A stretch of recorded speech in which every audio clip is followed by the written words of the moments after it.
Hi there, Smart Drivers. Rick with Smart Drive Test talking to you tonight about signs, the classification of signs, and how to glean the information from these signs at a glance, because this is what you're going to have to do when you're driving to be able to both pass your driver's test and to be a smarter driver. Stick around. We'll be right back with that information.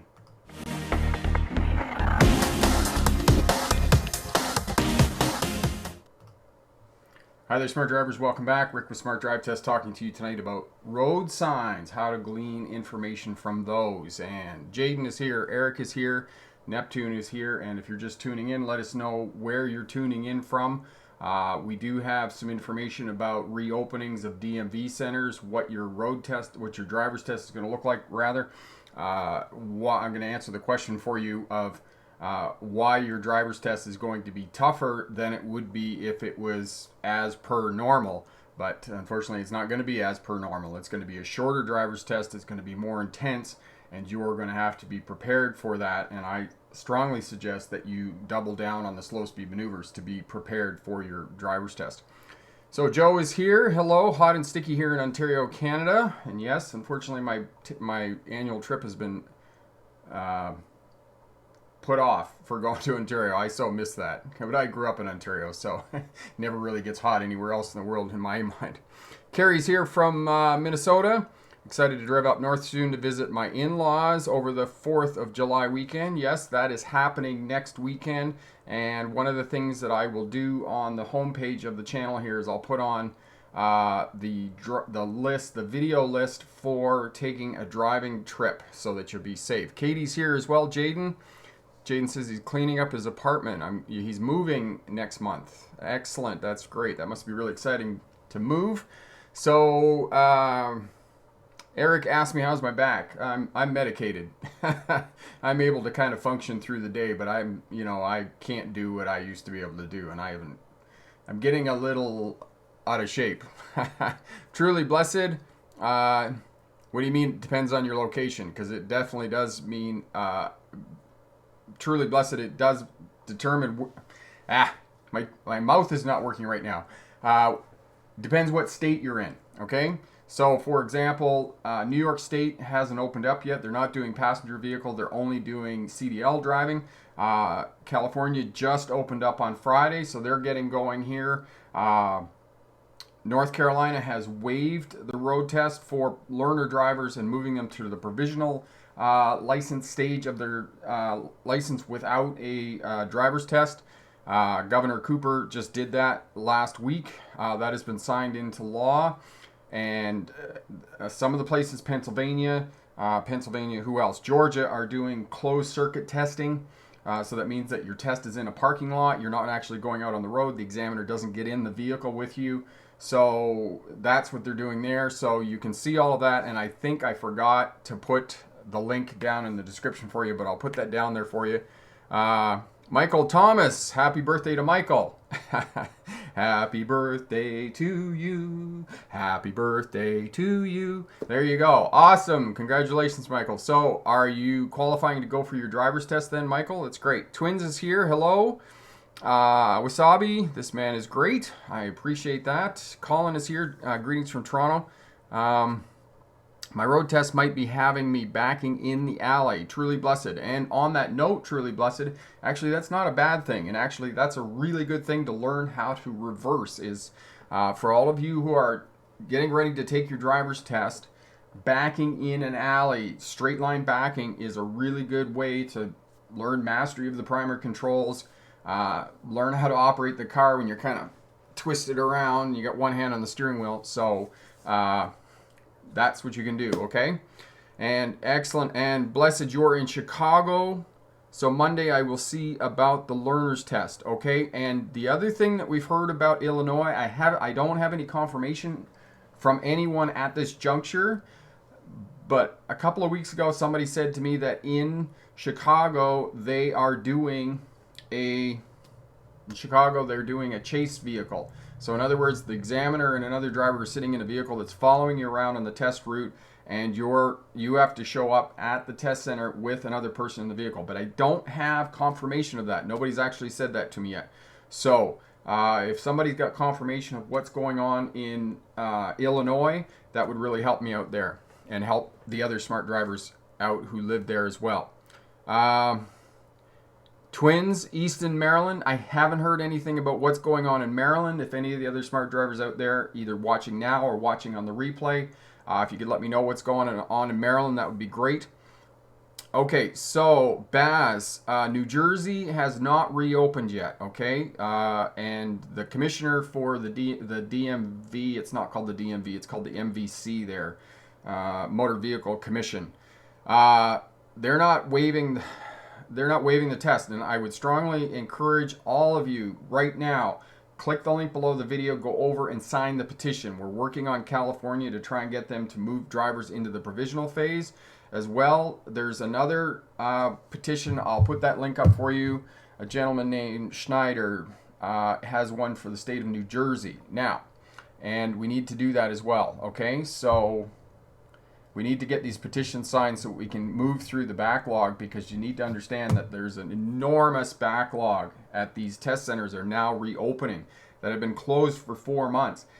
And they're trying to do business as usual. It's not going to happen. Unfortunately, either this wave of people going through right now are going to be delayed, and in some cases we don't get these people moved through to deal with this backlog. It's going to be a long time. So we need to get through the backlog. Okay. 1, 2, 3. Is it mandatory to turn right on a red light on a drive test in California? No, it's not mandatory to turn right on a red light during a driving test. If you don't feel comfortable going on a red light, simply wait until it goes green. There's nothing wrong with doing that, and they can't fail you for that. Okay, they won't fail you for that. Okay, Jaden, maybe my next live stream on Instagram, maybe I can have you come and help one of my friends from high school get their license on my Instagram live. Yes, definitely send me an email, Jaden. I would be really happy to do that for you. Tribe, Western Truck School, West Sacramento student here. Awesome. And this will definitely be relevant to you for the road signs for sure. Baz, New Jersey road testing is opening tomorrow, but I am not sure how the test is going to be. Yeah, I'm not sure either. Baz, I haven't heard anything about that, but they are reopening. Okay, so there we go. So we've taken care of that. So if, again, you're watching on the replay, you're watching now, sign the petition, go down into the description. It's right there at the top. Click that, go and sign the petition. Okay, maybe we can get California to move people to the learners, to the provisional phase of their license. 325, speaking honestly, some people have claimed that privately run drive test centers may tend toward failing people the first time so that they get more revenue. Is that a valid concern? 325, that is not a valid concern. Okay, I've heard that a lot, and some people have sort of spread that rumor around, but it's a myth. Okay, it's a myth. They don't make any more money for bringing people back, and the other thing about it is that they don't make any more money. And the other thing is that if you're in private industry and you're doing testing as they do in Texas, there are so many people, so many young people, and so many CDL drivers that are getting a license. There's no shortage. They just don't need to do it. It's a myth. It's not something you should ever be worried about. Twins, your videos helped a lot. Awesome. That's really great. I'm glad we can help you with that. And okay, so make sure you sign the petition. I'll put the one down in the description as soon as I get done here for New Jersey. I'll put that down there as well. And the other thing that I need to put a link down there for you is the link for the openings, which I have over on my website. And actually, you can just go to smartdrivetest.com. Right on the front page at the top, you can click DMV reopenings. And that's the information that I have up to date. If there's anything that I haven't put there, just drop me an email, drop me a comment here on the site, and I will update that information as best I can, and that'll help you out. Okay, so sign the petition over at change.org. That's where we have the petition. We're up to almost 300 people, but we need at least 10,000 people before we approach Governor Newsom in California to get him to move drivers to the provisional stage. All right, so road signs, traffic signs, we're going to get going through that tonight. And so I've already asked you to sign the petition. We'll bypass that. For those of you who might be new to Smart Drive Test, my name is Rick August. I was a truck driver in the 1990s, running through Canada and most of the lower 48 in the U.S. Licensed commercial driving instructor. I became that in 1997, so a little bit more than 20 years now. 2006, I graduated with a doctorate in legal history from the University of Melbourne.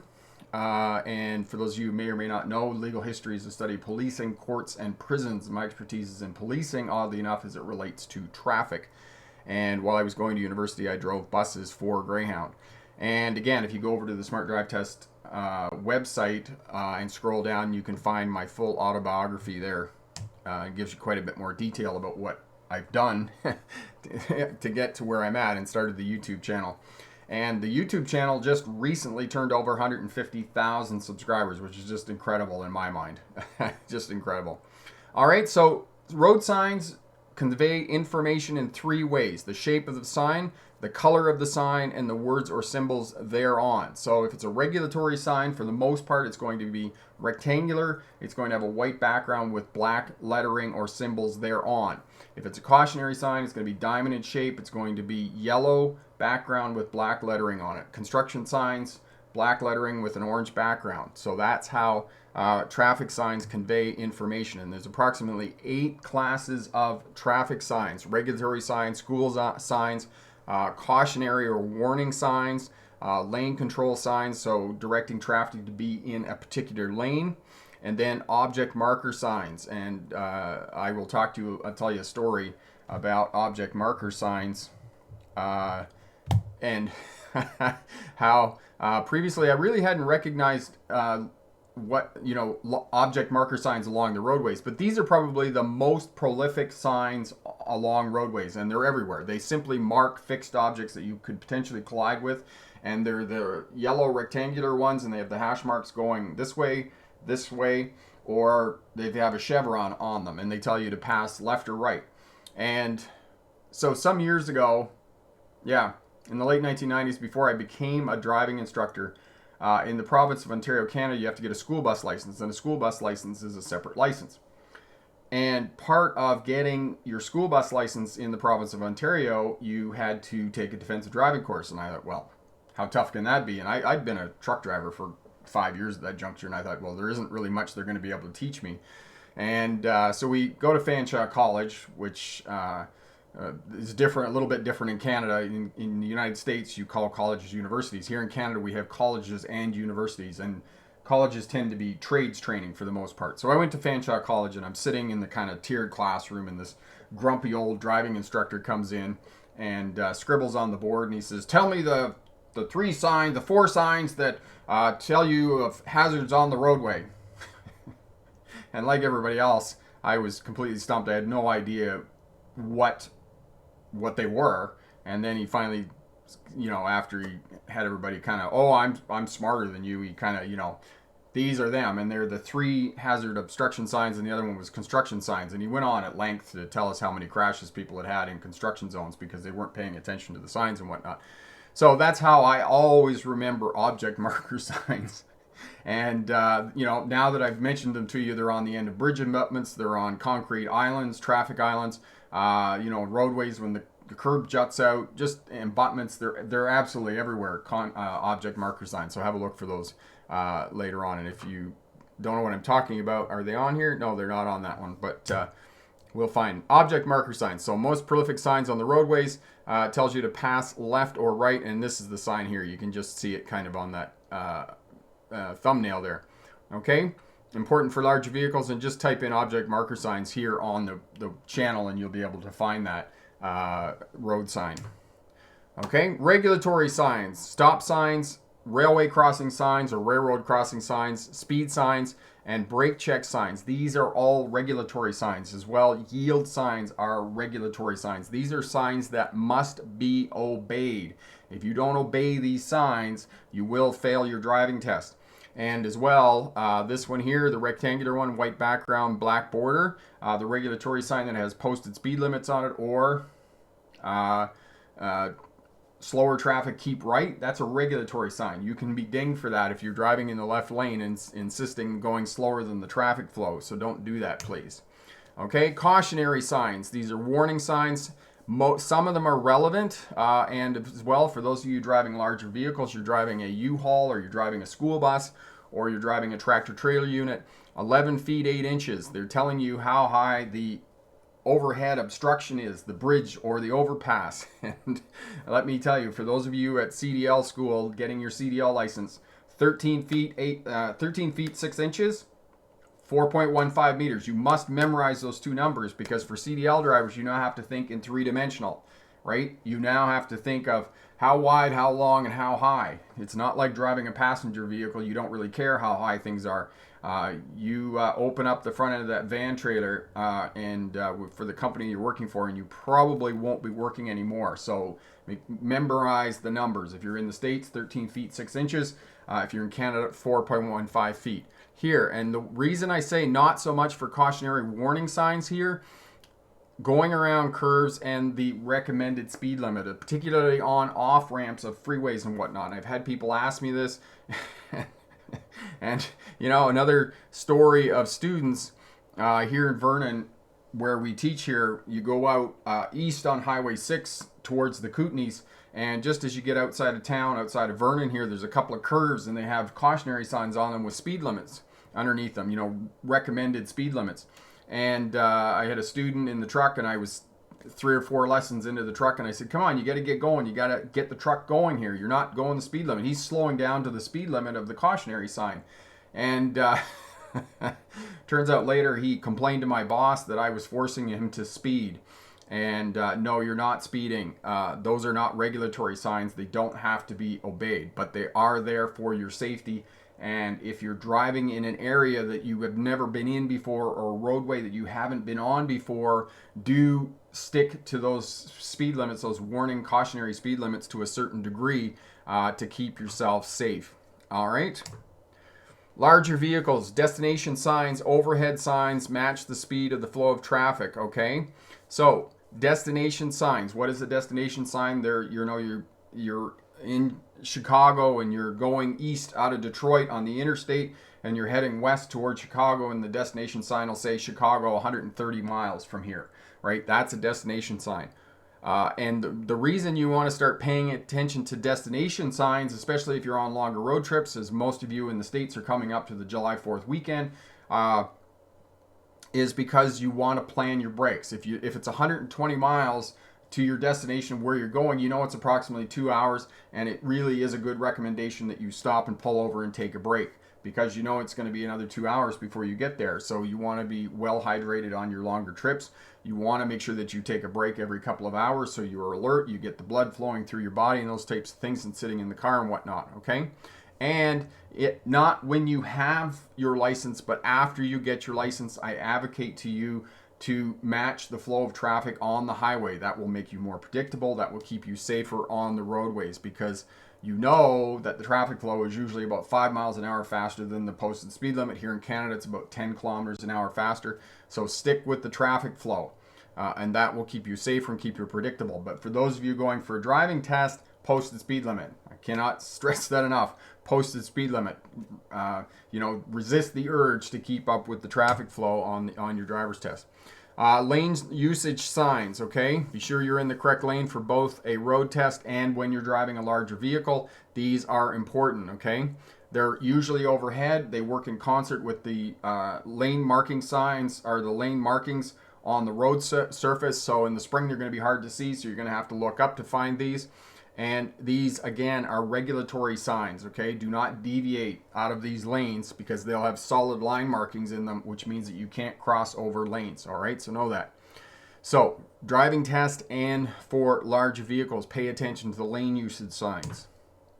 All right, mile marker signs. And again, this is important, especially for those of you in the United States. All the interstates, all of the state roads are going to have mile marker signs on them, and these will give you a precise location of where you are and make it safer for you in terms of defensive driving. The mile marker signs are going to be on the overhead signs of overpasses and whatnot. It's going to say exit 37 or exit 122 or whatnot. That's actually a mile marker. It tells you how far you are. So for example, in the state of Ohio, the mile markers start at Am I right here? No. Yeah, they start at 213 in Toledo, Ohio, and they go to 0 in Cincinnati. So know that, and then they'll tell you how far you are. And the other thing you can do is when you look it up on Google Maps or your GPS, it'll tell you the mile marker of the exit that you're getting off of. So if you're getting off at mile marker 45 and you're at mile marker 42, you know that 2 miles up the road you're going to get off the roadway, and it'll keep you safe that way. Okay, so exit numbers and are off the mile markers. The only state that is not mile markers for exit numbers is the state of New York. So know that they're going to be different in the state of New York. They're not going to be the mile markers. Sign the petition. For all of you watching here now, watching on the replay, right in the bottom of the description there, click on the link and go over to change.org and sign the petition to move learner drivers to the provisional stage in the state of California. And if you want some reasoning behind that of why they are going to be safe, click the article, Are They Safe? I wrote that last week and I put it up on the Smart Drive Test website, and it will give you reasoning and the facts behind that these drivers are indeed safe. Okay, so have a look at that. So good luck on your driver's test, and remember, pick the best answer, not necessarily the right answer. All right, so coming back here. Okay, Gordon, how are you, my friend? And Desai, how are you? Awesome. Arturo, hello, thanks for your videos and information. Do I need to know all the road signs to pass the CDL route test? Which do you recommend study more? You don't need to know all of them, Arturo, but you do, if you're going CDL, you're going to be working with the driving school. You are, I'm assuming, working with the driving school. The driving school instructors will know the test route that you're going to go on for your truck driving license, and also CDL license for the test route. I don't know where you're taking your test. However, there's only 1 or 2, 3 at the most routes that you can actually take a CDL vehicle on. So there aren't going to be that many of them. Mackenzie, how are you, my friend? Truly blessed question. If they give me a time limit, if I only take the learner test and take the driver's test later. Okay, so blessed, so this is the way it works, and that's a good question. It's a good point. The learner's test, the written knowledge test, is often taken taken at a different time than your on-road driving test. Okay, because if you're unsuccessful on your learner's test, you can't take your driving test. So you go in, for most of you right now in the states or the provinces, here in Canada, the states in the US, you're going to have to book an appointment time to go in and do your learner's test, because they're not going to let you just do walk-ins now, because they have to control how many people are inside the DMV, the license testing center. So know that you're probably going to have to book a time to do your learner's test. The learner's test is at one point, and then another date will be your on-road test, okay? And you'll have to try and book that as best you can. Gordon, I can't help but notice that there is a gap between signs and road format. I saw a vehicle who was in the turning lane but decided to drive straight ahead because the lane was aligned incorrectly. Yeah, and that'll happen too, Gordon, but you'll also notice that especially if drivers are in an unknown area where they haven't been before, sometimes they're going to make mistakes. So it's, that's why we have a good following distance and control the amount of space you have between you and the other vehicles when you're driving, because if you get up close to them and they all of a sudden make that last minute unpredictable movement, you could kind of get caught out there and have to take some evasive maneuvers. All right, Mackenzie, I'm taking my test in Pennsylvania on the 7th. I'm meeting up with my driving teacher tomorrow to go over the course, and I'm going to the DMV early that day to go over the course again. Brilliant. That's awesome, Mackenzie. All right, excellent. Eric, if you see a slow-moving vehicle on a 2-lane road, such as a farm tractor, hauling a cultivator behind, what is the best way to approach passing this type of vehicle? Eric, there is a video here on the channel, Slow Moving Vehicles. Have a look at that. But if you got farm machinery, combines and tractors, pulling cultivators and those types of things, they're going to be going slow. So know that, how fast? 20 miles an hour, 30 kilometers an hour here in Canada. You just pull up behind them, and sort of move out. You might have to move out in the other lane to actually see around them to see whether it's safe to go if you can't. But, just take your time, make sure you got enough gap to get around them safely and those types of things. It's definitely not a time to hurry. Some of them, if they're running bigger equipment, like really massive tractors and cultivators and other equipment behind them, they're going to just stay on the road. They're not going to move over onto the shoulder of the road. If it's smaller tractors and whatnot, they will move over onto the shoulder of the road and whatnot. Okay. Jaden, every time I visit my friends, but when I go home, there is a note, turn on red sign, but I usually obey it, but my dad doesn't. Don't turn on red. Is that what you mean, Jaden? That you know, turning right on a red light is prohibited? Yeah, because you have to know that for the purposes of your driving test too, that when you're making right-hand turns at traffic lights, if there is a sign that says turns prohibited on red, then you can't go, okay? Nasir, how are you, my friend? Excellent. Awesome, awesome, awesome. Who else we got here? All right.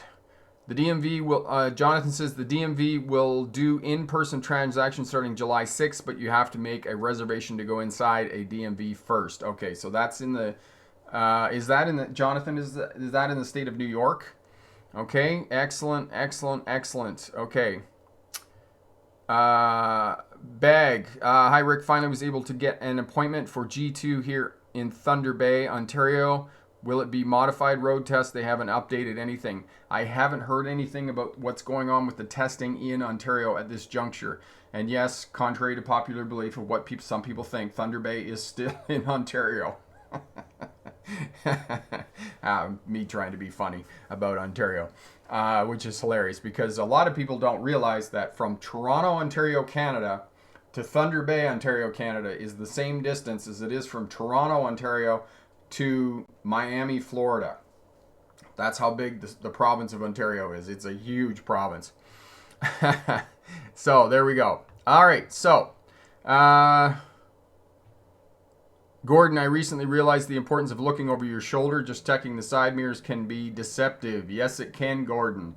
And I would say to you, for not only you, me, everybody who's doing defensive driving, anybody who's going for a driving test, shoulder check, shoulder check, shoulder check. You have to shoulder check 2 times every time you move the vehicle sideways or any time that you turn the vehicle, you know. So you got to shoulder check first, make sure there's nobody over there, and then shoulder check again. And even for those of you doing CDL license tests, you think, oh, I got a big vehicle and I look in the convex mirrors, I don't need to shoulder check. That's not true. Just shoulder check, just look down there and see if there's anybody there. And on tractor trailers, over on the passenger side, there's going to be a little window down there in the bottom of the passenger's vehicle. That's what it's for, looking down there and see if there's any traffic there before you start moving over. So shoulder check, shoulder check, shoulder check. It's good for a driving test. Well, it's a must for a driving test. You won't be successful.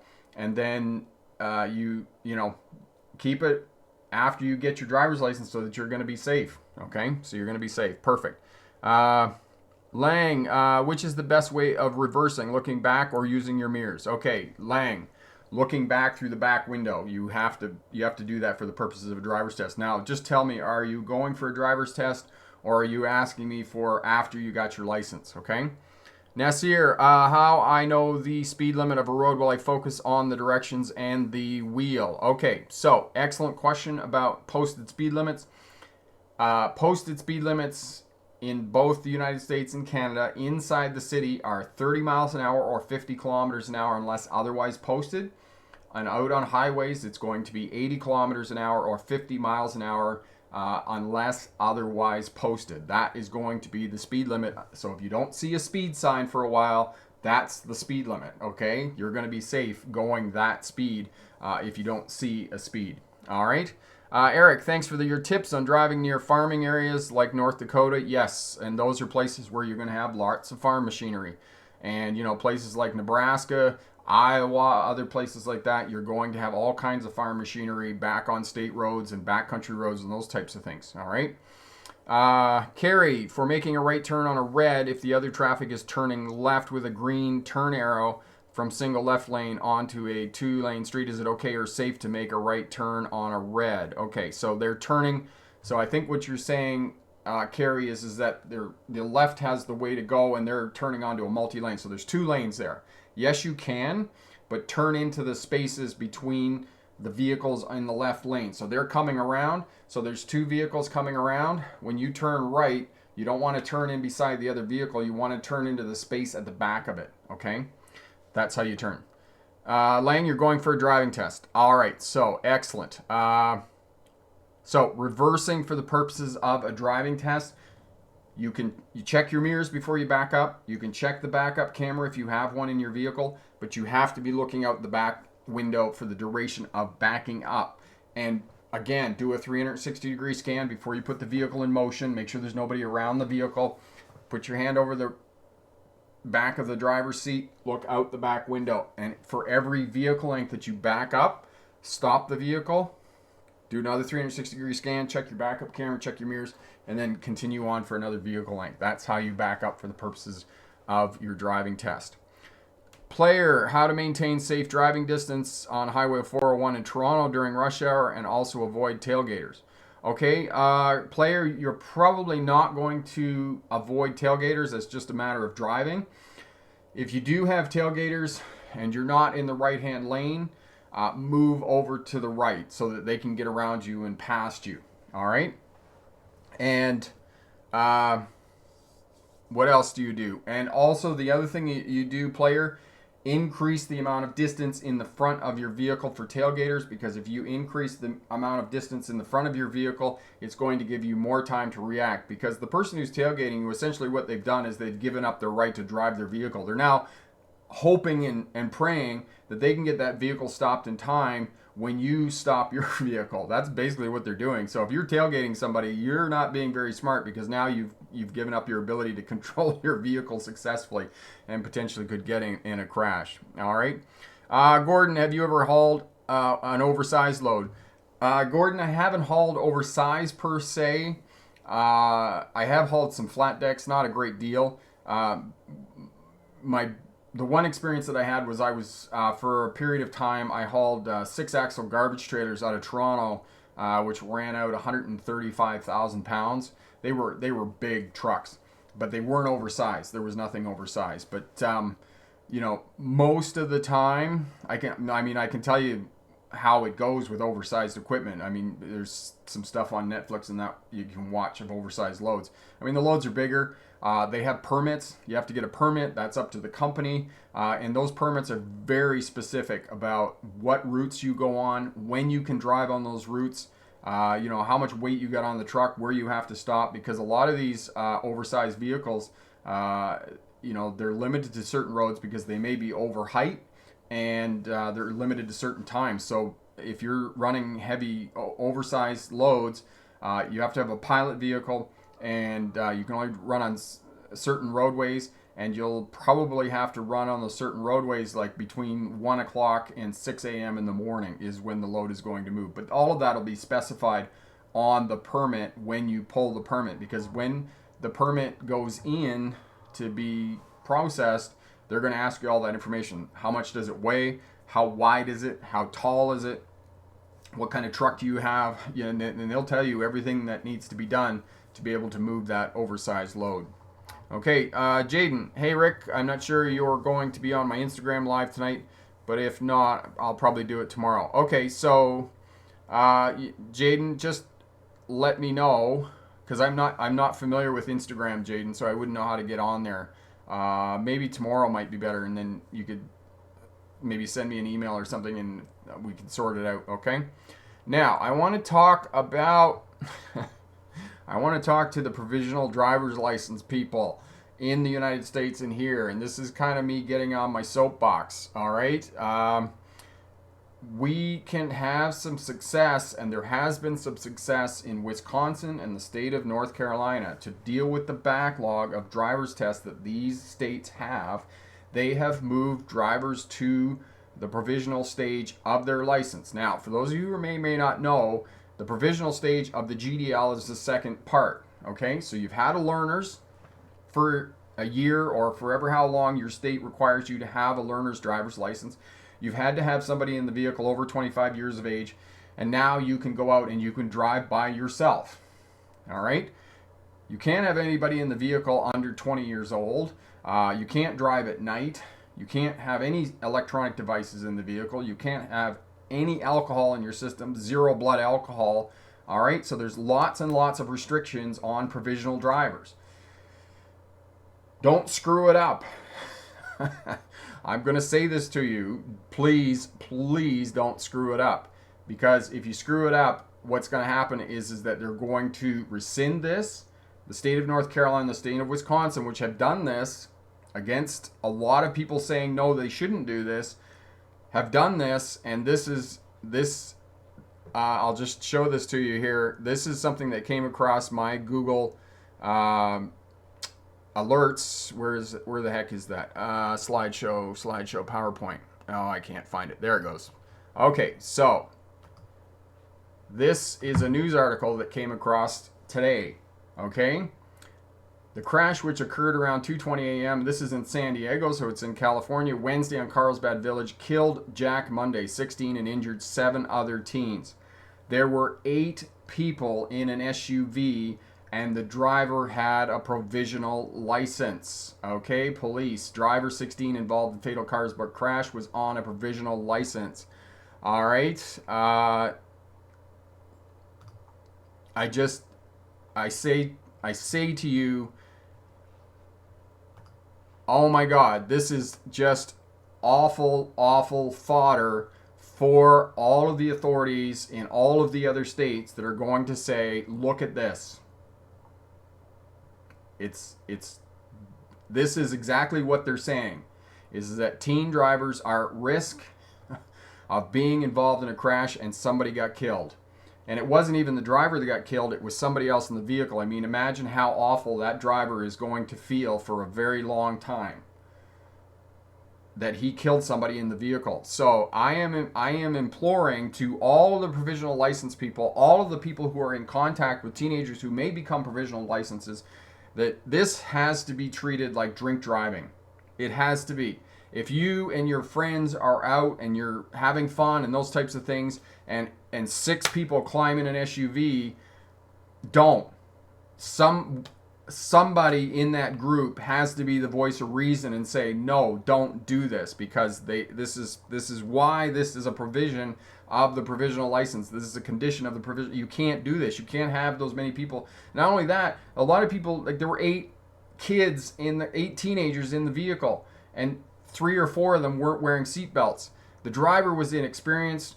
There was probably everybody talking in the vehicle, and the driver was distracted, went too fast around a corner, and turned the vehicle over. And this is the number one reason why young drivers, new drivers, have crashes, is because they don't know how fast they can go around a corner, and they turn the vehicle over.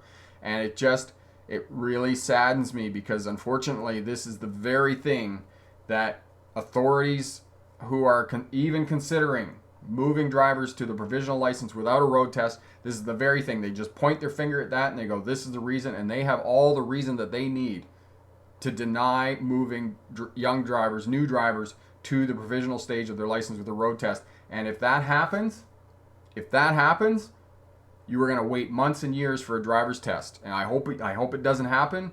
And I really think there's plenty of reason that we can move drivers to the provisional stage of their license and will be safe, but it only takes 1 or 2 of those, and then it's all over. That's all over. We're not going to win at all.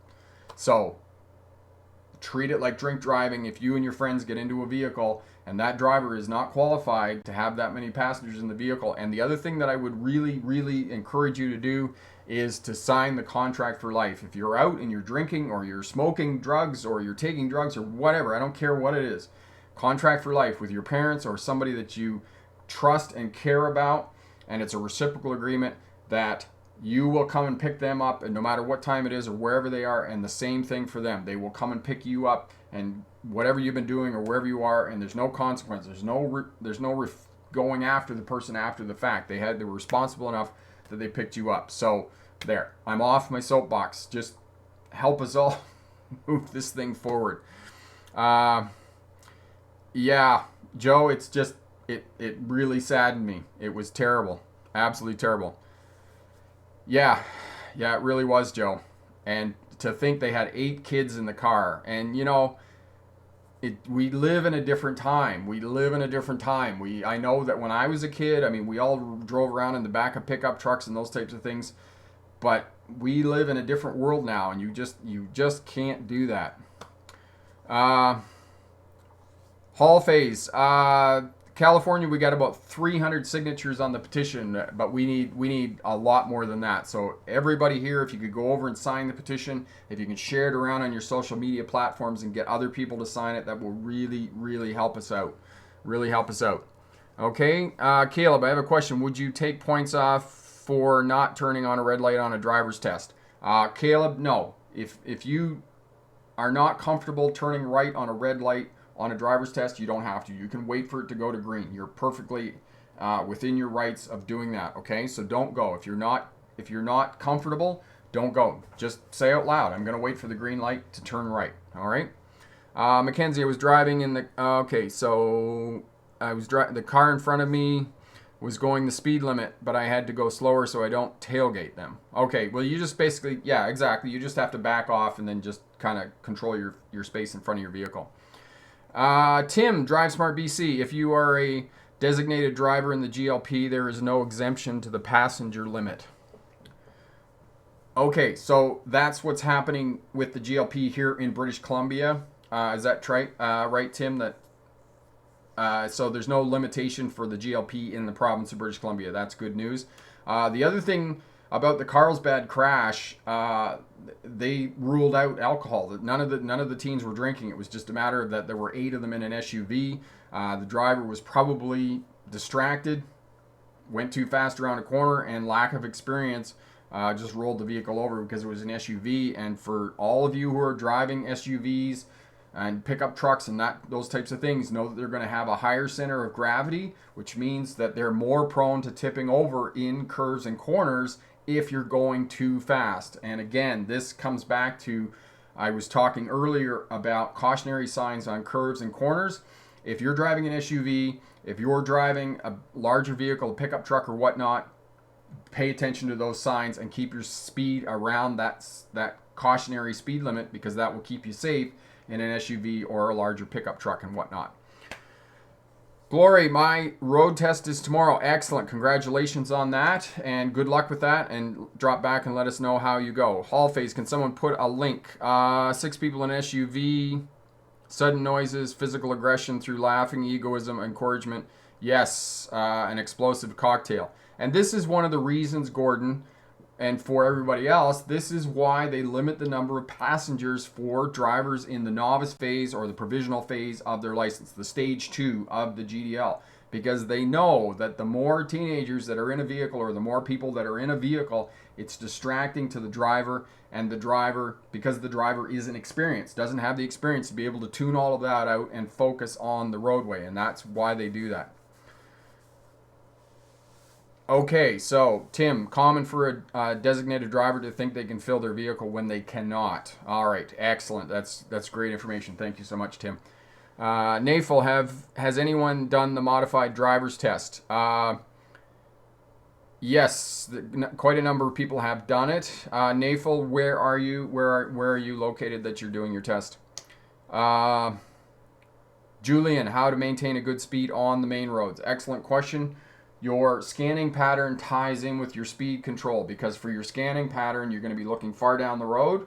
In, check your instrument panel. Far down the road. In, check your center mirror. Far down the road, both shoulders. Check one of your wing mirrors. Down the road, check your other wing mirror. And then you're going to keep doing that scanning pattern as you're driving every 10 to 15 seconds. And that will keep you at a relative speed, because you're going to be checking your instrument panel every 10 to 15 seconds, and especially on a driver's test, for those of you going for a driver's test, that you have to do the scanning pattern and you have to adjust your speed, because that's what's going to happen. You can't use cruise control, and you got to adjust your speed, and you got to stay at the posted speed limit. Okay, know that for the purposes of a driver's test. And it's difficult because all the other traffic around you is going the traffic flow, which is going to be about 5 miles an hour faster than the posted speed limit. But you, as a testing driver, have to stay at the posted speed limit. All right? You have to, okay, so you're in California, 31 of next month. Okay, so 5150. Okay, so essentially what they've done, okay, so they're starting to test in California in Orange County. Twins, if you are too close to a car when you are taking your driver's test, will you get points deducted? Yes, you will, twins. So you have to maintain a following distance of 2 to 3 seconds.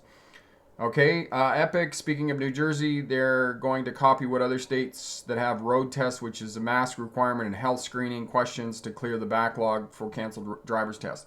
Okay, now what I said is I've posted a couple of times on the community tab here is that the test is going to be tougher.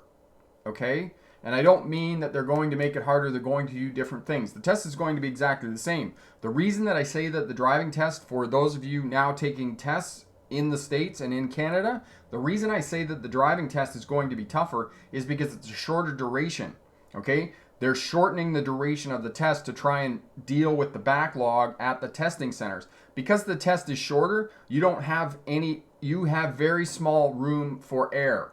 Okay? Because if you make a mistake in that shorter driving test, that's probably the only error that you need for them to fail you. Okay? You don't have, so say for example, before COVID, before the shutdown, that the driver's test was 20 minutes.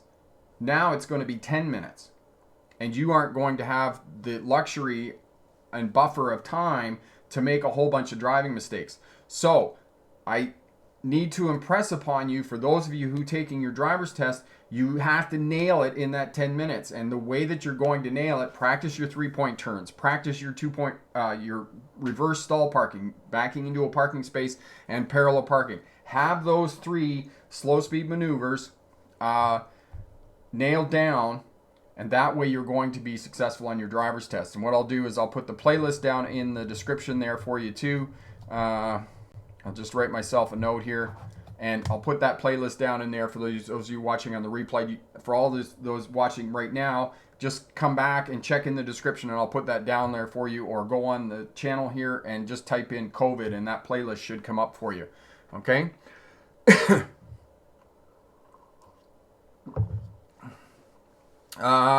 Gordon, was there any etiquette amongst motorists back in the 80s? When did the culture fizzle out? Which culture are we talking about, Gordon, in terms of the 1980s? Exactly. Well, we wait for the test. NAFL, what you should be working on for the test is those 3 maneuvers, okay? Have those 3 maneuvers. Parallel parking, backing into a parking space, and 3-point turn, all right? And like I said, I'll put them down in the description for you. Joe, question from my son about reverse stall and parallel parking. If you don't nail the exact center of the space first time and pull out a bit to position it better, would the examiner dock you?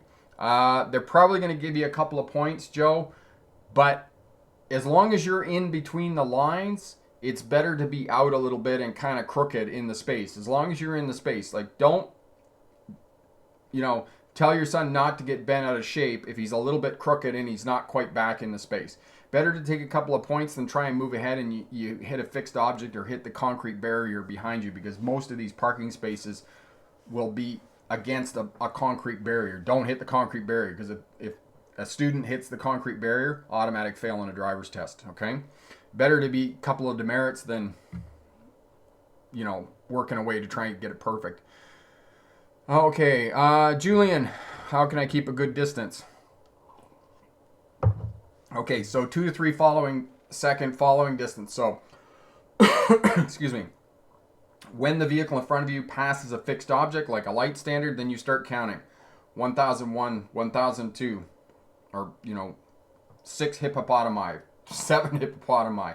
It should be 2 to 3 second following distance when you're following the other vehicles, both in town and out on the roadway. And the reason that we do it in time is it's relative. So when you get out into higher speeds, the space opens up. As you get into lower speeds, the space is going to close up. So that's why we measure in time for following distance. Jaden, since I'm getting a new house in like 5 weeks, I also getting a new car, which is an SUV, but it's a Mitsubishi. We'll get once I get a new house. Brilliant. Awesome. New house, new car.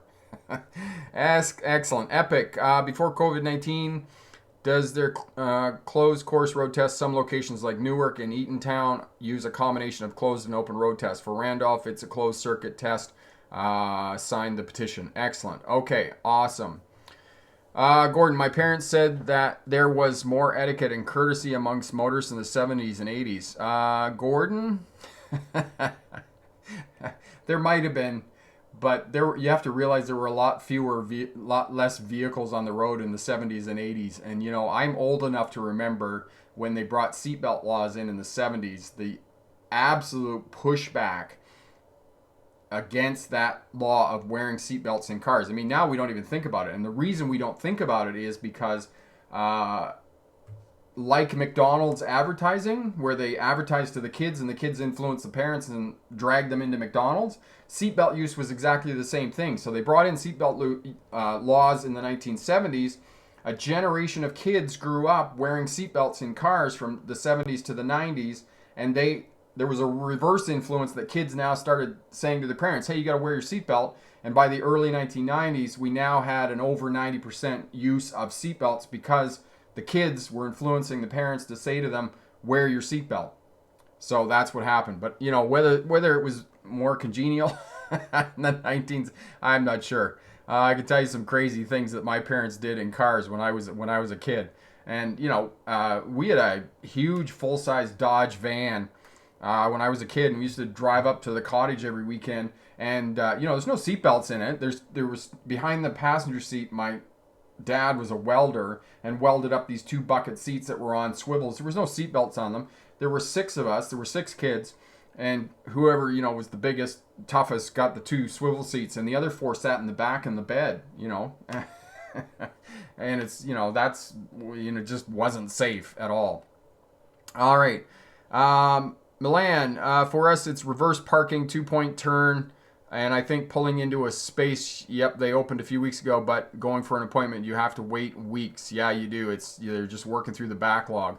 Nafel, does anybody think the long wait for testing will result in people driving without licenses? Nafel, that is exactly what's going to happen. That's exactly what's going to happen. Drivers need this to go to work. They need this to drive to restaurants and recreation and to school and whatnot. And actually, I had a smart driver who was so bold as he put it right in a comment. He says, I'm just going to drive without my license. And this is what's going to happen. And, you know, it's unfortunate. I think it's safer to put them in the provisional stage and actually put them on the short tether that and the conditions that they have in the provisional stage in the second stage than it is to have them driving without a license, because if they're driving without a license, now they don't have any insurance. As long as we move them to the provisional phase, at least they have insurance and they're qualified to be on the road. But if they're going to be forced to wait long periods of time, they're just going to drive without a license, and that's just a reality of what's going to happen. Okay, so 5150, what do I recommend? Parallel parking, 3-point turn, backing into a parking space. Those are the 3 maneuvers. Double down on those and do those. Gordon, one of my brother's friends said he saw quite a nervous faces on the driving test examiners. That backlog in the industry and drives the ministries nuts, and absolutely. 123, can I bring a car that has a crooked steering wheel in a road test? How crooked is it? Like, is it noticeable crooked? Because if it's noticeable crooked, I might suggest you find another vehicle or book with a driving school. Yeah, yep, okay. Went for my road test. They had a driving on a long road way that leads to the fire department. Okay, Jaden, Mackenzie, when I went to book my appointment, there was a lot of dates available. I decided to wait until after the 4th. Okay, so Mackenzie, just remind us where you are located in the States. Katie, will I have to retake another driver's test even though I passed the driver's test to get a full license because of COVID-19? So Katie, you're on a provisional license. If you're on a provisional license, yes, you have to take another driver's test to get your full license. Frederick, hey Rick, I just joined you. Did I miss anything? Yeah, Frederick, when the live stream's over, just go back and go through the presentation, because they did a presentation on road signs. Just have a look at that. Okay, Caleb, so all driving tests will be shorter or just depending on the state? No, Caleb, you can be almost guaranteed that it doesn't matter where you are in the United States or where you are in Canada, all of the driving tests are going to be shorter because every one of them is trying to work through the backlog of these test centers being closed for 4 months. So the test is going to be shorter. Okay, so you need to be on your game on test day. Okay, 150 it's my first time taking the driver's license. Do you think I can pass it on my first try? Absolutely you can. Absolutely you can pass the driver's test on your first try, okay? Mackenzie, yeah, I need my license to get to work and to school when it starts up. Julian, if you get a speeding ticket, how much will it cost? It depends how fast you're going, Julian. Usually, if you're just like 15 or 20 kilometers an hour or 5 or 15 miles an hour over, it's going to be $150. If it's excessive speeding, here we have in Canada we have an excessive speeding. I think it's 30 kilometers an hour over the speed limit. They impound your car. It's like 6 points. No, sorry. If it's an excessive speeding, it's like $350. It's like 3 or 4 points on your license. Actually, if Tim's still here, Tim would be able to tell you better what speeding tickets are. Okay, Gordon, driving without a license, I didn't think events would go that drastic. No insurance. Yes, Gordon, they will go that drastic. And this is another reason why we should be moving people into the provisional stage to deal with the backlog. Pandy, I'm from the U.S. and am very thankful to you. It is because of you whom I cleared drive test and a very good driver now. Thank you so much. And you are most welcome. Thank you for that compliment, and so happy to hear that we could help out. Glory, oh, that means in Quebec as well. Only 10 minutes to road test. I live in Quebec. Okay, brilliant. And where do you live in Quebec? Which city there? Jaden, for me, when I had my driver's license test, I had 3 mistakes, but I still passed. My advice is just to learn from what you practiced, and you'll eventually pass. Yes, you will. Okay. Jesse, can I get a shout out? I just passed my driver's license. Awesome. Congratulations. Jesse Washington. Congratulations on passing your driver's test. That is awesome. I'm sure you had a huge celebration. So did you pass your test to go into the provisional stage of your license, or did you get your full license with that test?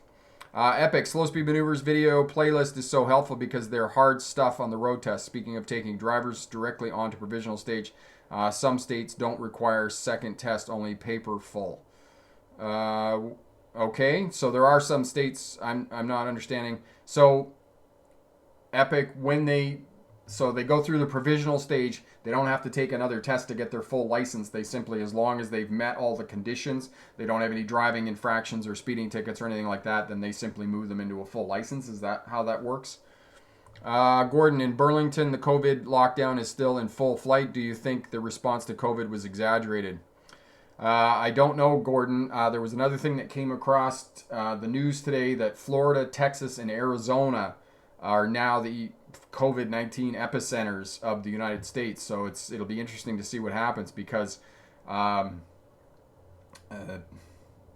Texas was actually talking about re-implementing the shutdown. So I'm hoping that doesn't happen. That just makes me crazy to think that was going to happen.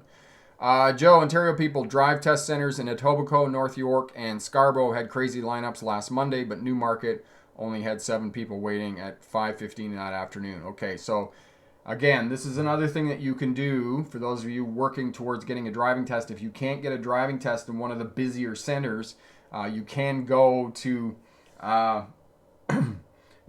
outlying places, and you might have to drive a little ways to get a driving test, but at least you'll get a driving test. And actually, I think if I remember correctly, when I took my driver's test, that's what I did. I actually went somewhere else to do my driving test because in and around where I lived, I couldn't get a test date.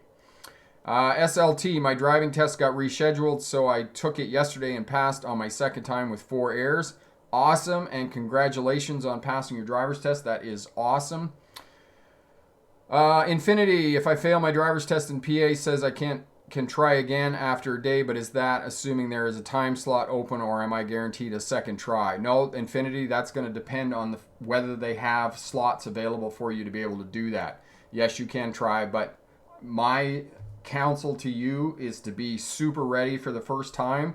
Like I said, do those 3 slow speed maneuvers, reversing into a parking lot, parallel parking, and 3-point turn. If you can do those 3 well, you're going to do okay on your driver's test, whatever they throw at you. Okay? You have to wait 7 business days, but if you're over 18, you have to wait 1 business day. Okay, excellent. Thanks for that clarification, Mackenzie. Gordon, one more personal note. Was Ontario nicer with a smaller population back in the 80s? I really don't know, Gordon, whether they were nicer in the 80s, because I mean everybody was just weird in the 1980s. I mean, I was in high school in the 80s, and I was so busy just trying to survive my life, you know, and trying to figure out how to go forward.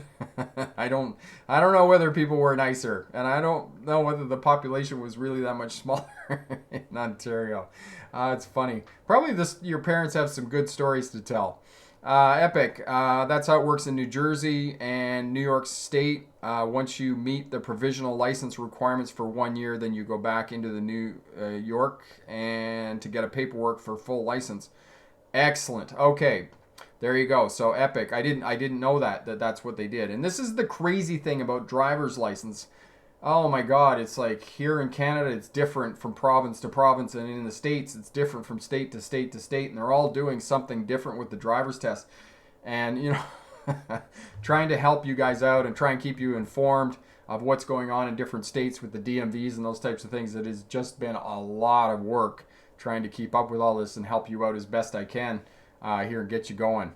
Okay, 5150. Okay, 3-point turn. So you got your roadway, and you pull over to the side of the road, you stop. The examiner says to you, you're going to do a 3-point turn here. Usually they're going to do it on a back road that's not very busy. So what you do is you stop on the side of the road, you signal to the left, and you turn across so you're facing this way on the roadway, and then you're going to back up. You're going to signal to the right, and then you're going to put the vehicle in forward, and you're going to go forward. And actually just have a look here and on the channel, and you can find the 3-point turn video, and it'll show you how to do that for the purposes of a driver's test. Okay, but it's basically you're just going across the road, backing up, and then going in the other direction. It's a 3 points. That's why they call it 3 points, because it's basically a U-turn, but you do 3 maneuvers to get around. Julian, how much do I make from YouTube? I make my living doing this, Julian, and I also have a business, so I make money from the courses that I sell and whatnot. So there's a lot of other ways than just YouTube.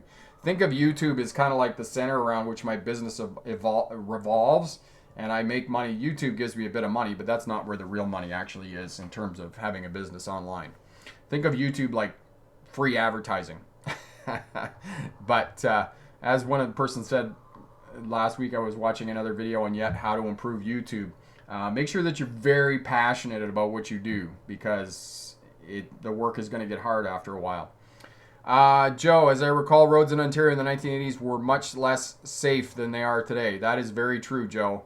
There was still a lot of drinking and driving, people not wearing seatbelts, cars weren't as safe, the whole driving thing. Ivan, do you have a video on how to maintain speed? Yes, I do. There is a video on speed control as well. For those of you who need particular videos on particular topics, send me a note and we'll help you out with that.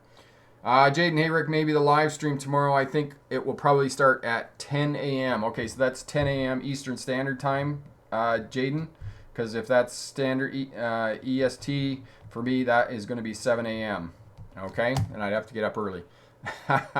DC, hey Rick, I'm wondering how long will it take to get ready for the driver's test? I haven't had any practice since March, but I'd like to take the test in August. Oh, DC, you can definitely be ready by August. Definitely, like I said, just focus on those 3 slow speed maneuvers, parallel parking, backing into a parking space, and 3-point turn, and you're going to be fine, okay? Scenery, business, and job opportunities. I don't think so, Gordon. I think it was about the same. All right, so I think we're going to wrap up there. If anybody watching on the replay or now you have a request for anything, leave me a comment down in the comment section there. I'll get back to you and do what I can. I'm doing my best to try and keep up with the comments and help smart drivers out to pass their test and figure out what's going on with all the reopenings and those types of things. And again, click the petition right here below the video. Head over, sign the petition, and we'll see if we can get people moved to the provisional stage so that they're not driving without a license. Because if we move them into the provisional stage, at least they're going to be fully licensed and they're going to have insurance. They're not going to be driving around with no insurance on their vehicles and being at danger, okay? And again, I implore you, for those of you who are young people and you're driving and you're on your provisional license, do not fill up the car. And if you're one of those people getting in the car and there's like 8 people in the car and you're like, people, hey, somebody's got to be the voice of reason. Be the voice of reason. Be the leader.